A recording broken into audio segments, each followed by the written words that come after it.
پھر ایک چھوٹی سی پراپرٹی مینجمنٹ کمپنی بھی ان لوگوں نے اپنی بنا لی، اور پھر آہستہ آہستہ ملک پراپرٹیز لمیٹڈ وجود میں آئی۔ برمنگھم، مانچسٹر اور لیڈز میں ان کے درجنوں گھر تھے، مگر ان لوگوں نے کبھی بھی نمائش نہیں کی تھی کیونکہ سادہ لوگ انسان تھے۔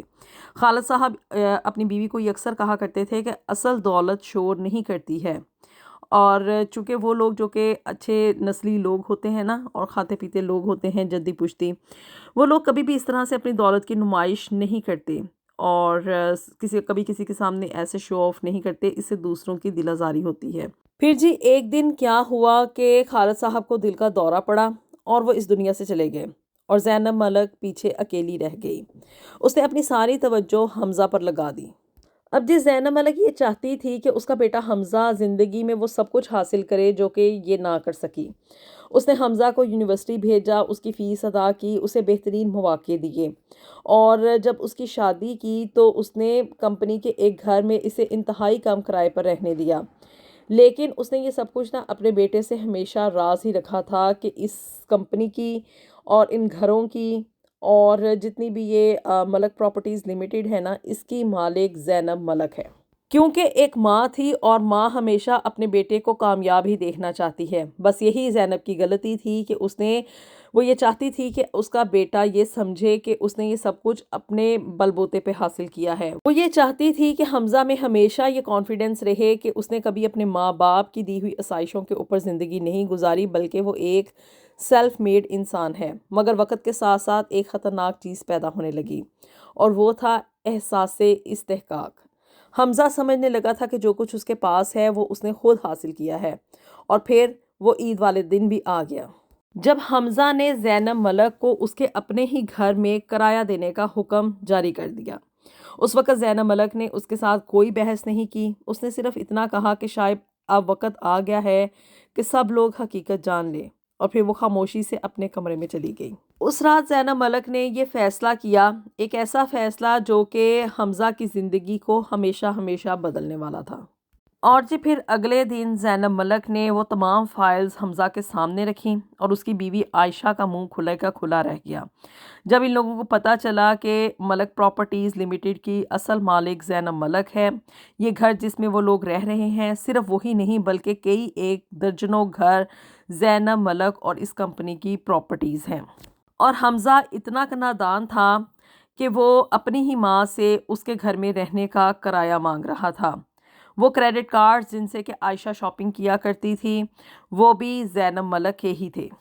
زینب نے اپنے بیٹے حمزہ کے سامنے یہ سارے پروف رکھے، اور اس کو یہ بتایا کہ اس گھر میں، اس لگژری 5 بیڈ روم ہاؤس میں رہنے کے لیے زینب ملک کو کسی کرائے ورائے کو دینے کی ضرورت نہیں ہے۔ اب جی گھر کس نے چھوڑا؟ وہ زینب ملک نہیں تھی بلکہ حمزہ اور عائشہ تھے۔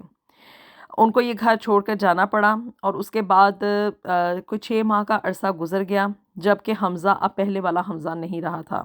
اب وہ ایک چھوٹے سے فلیٹ میں رہتا تھا، خود کام پر جاتا تھا، اپنے بل خود ادا کرتا تھا، اور ہر ایک پاؤنڈ کی قدر کیا تھی وہ یہ جان چکا تھا۔ عائشہ بھی اسے چھوڑ کر جا چکی تھی کیونکہ وہ صرف آسائشوں والی زندگی چاہتی تھی، وہ یہ سسک کے زندگی نہیں گزارنا چاہتی تھی۔ اب جی ایک دن نا زینب ملک نے اپنے بیٹے حمزہ کو دوبارہ سے اپنے دفتر میں بلایا۔ حمزہ جب کمرے میں داخل ہوا تو اس کی نظریں جھکی ہوئی تھیں۔ ایک بات نیچرل ہے، آپ لوگوں نے بھی نوٹ کی ہوگی کہ جب انسان کے پاس پیسہ آ جاتا ہے نا تو یہ غرور نہ جانے اس میں کہاں سے آ جاتا ہے، اور جیسے ہی یہ پیسہ جاتا ہے تو اپنے ساتھ اس غرور کو بھی لے جاتا ہے، اور اس وقت انسان کے اندر عاجزی کا اصل پہلو ابھر کے سامنے آتا ہے۔ اب یہی سب کچھ حمزہ کے ساتھ بھی ہوا۔ حمزہ بڑی ہی عاجزی سے اپنی ماں سے ملنے کے لیے آیا، اسی ماں سے جسے کہ اس نے یہ کہا تھا کہ اگر میرے ساتھ اس لگژری 5 بیڈ روم ہاؤس میں رہنا ہے، رینج روور گاڑیوں میں میرے ساتھ پھرنا ہے، مہنگی مہنگی شاپنگز کرنی ہے، اچھے ریسٹورنٹس میں کھانا کھانا ہے، تو تمہیں اس سب کے اخراجات برداشت کرنے ہوں گے، تمہیں پے آف کرنا ہوگا، تمہیں رینٹ دینا پڑے گا۔ آج وہی حمزہ بڑی ہی عاجزی سے اپنی ماں سے ملنے کے لیے اس کے دفتر میں آیا۔ اس نے کہا کہ السلام علیکم امی، اور ماں نے بھی آگے سے کہا کہ وعلیکم السلام حمزہ، بیٹھو۔ اب جی کچھ لمحے خاموشی رہی، اور اس کے بعد حمزہ کی آنکھوں میں آنسو آ گئے۔ اس نے اپنی ماں سے کہا کہ میں نے آپ کے ساتھ بہت ہی غلط کیا، میں دولت کے نشے میں اندھا ہو گیا تھا، مجھے لگا تھا کہ سب کچھ میں نے اپنی محنت سے حاصل حاصل کیا ہے۔ میں نے کبھی یہ جاننے کی کوشش ہی نہیں کی تھی کہ آپ نے اور ابو نے کتنی قربانیاں دی ہیں۔ اگر آپ مجھے کبھی معاف نہ بھی کریں تو بھی میں آپ کو قصوروار نہیں سمجھوں گا۔ زینب خاموشی سے اسے دیکھتی رہی، پھر اس نے میز پر رکھی ہوئی ایک فائل حمزہ کے سامنے بڑھا دی۔ حمزہ نے حیرت سے فائل کھولی اور اس میں ملک پراپرٹیز کے کچھ کاغذات تھے۔ حمزہ نے بڑی ہی حیرت سے پوچھا کہ امی یہ کیا ہے؟ زینب نے آگے نرم لہجے میں کہا کہ میں نے بہت سوچا کہ تمہارے ساتھ کیا کرنا چاہیے۔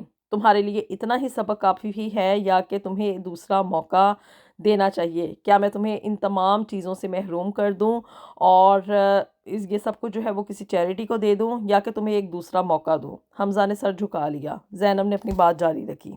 زینب نے یہ کہا کہ حمزہ تمہارے والد یہ کہا کرتے تھے کہ انسان کی غلطی سے زیادہ اہم اس کی توبہ ہوتی ہے۔ پچھلے 6 ماہ میں نے تمہیں دیکھا ہے، تم نے شکایت نہیں کی، مدد نہیں مانگی اور اپنی زندگی خود بنانے کی کوشش کی ہے۔ حمزہ کی آنکھوں میں زار و قطار آنسو بہہ رہے تھے اور جی ہاں، زینب نے یہ کہا کہ میں نے یہ فیصلہ لیا ہے کہ تمہیں اپنی دولت نہیں دوں گی۔ حمزہ نے چونک کر سر اٹھایا، مگر زینب آگے سے مسکرا رہی تھی۔ اس نے کہا کہ میں تمہیں اس سے زیادہ قیمتی چیز دوں گی۔ اور وہ کیا تھی؟ وہ تھی جی ذمہ داری۔ فائل میں کمپنی کے ایک نئے منصوبے کی تفصیلات تھیں۔ اب جی زینب ملک نے کہا کہ یہ سوشل ہاؤسنگ پروجیکٹ ہے۔ اگر تم اسے کامیابی سے مکمل کر لو، اگر تم یہ ثابت کر دو کہ تم لوگوں کی خدمت اور ایمانداری سے کام کر سکتے ہو، تو ایک دن تم کمپنی کی قیادت کے حقدار بن جاؤ گے۔ اب جی حمزہ نے روتے ہوئے اپنی ماں کا ہاتھ پکڑا اور کہا کہ امی مجھے دولت نہیں چاہیے، مجھے صرف آپ کی معافی چاہیے۔ زینب کی آنکھیں بھی یہ سن کر نم ہو گئیں۔ اس نے پہلی بار کئی مہینوں کے بعد اپنے بیٹے کے سر پر ہاتھ پھیرا۔ میں نے تمہیں اسی دن معاف کر دیا تھا جس دن تم نے اپنی غلطی تسلیم کر لی تھی حمزہ۔ حمزہ اپنی ماں کے سامنے پھوٹ پھوٹ کر رو رہا تھا۔ زینب نے اسے گلے لگایا۔ اسی لمحے ماں نے اپنا بیٹا واپس پا لیا اور بیٹے نے اپنی اصل دولت، وہ دولت جو کہ نہ گھر تھی، نہ گاڑیاں، نہ بینک بیلنس، وہ ایک ماں کی دعائیں تھیں جو دنیا کی ہر دولت سے زیادہ قیمتی ہوتی ہیں۔ اور اسی دن زینب نے فیصلہ کر لیا کہ اپنی زندگی بھر کی کمائی کسی ایسے شخص کو نہیں دے گی جو صرف وارث ہو، بلکہ اسے دے گی جو کہ اس کی قدر جانتا ہو۔ اس بار حمزہ نے وہ حق اپنی محنت سے حاصل کرنا تھا اور خود کو پروف کرنا تھا کہ وہ اس سب کے قابل ہے۔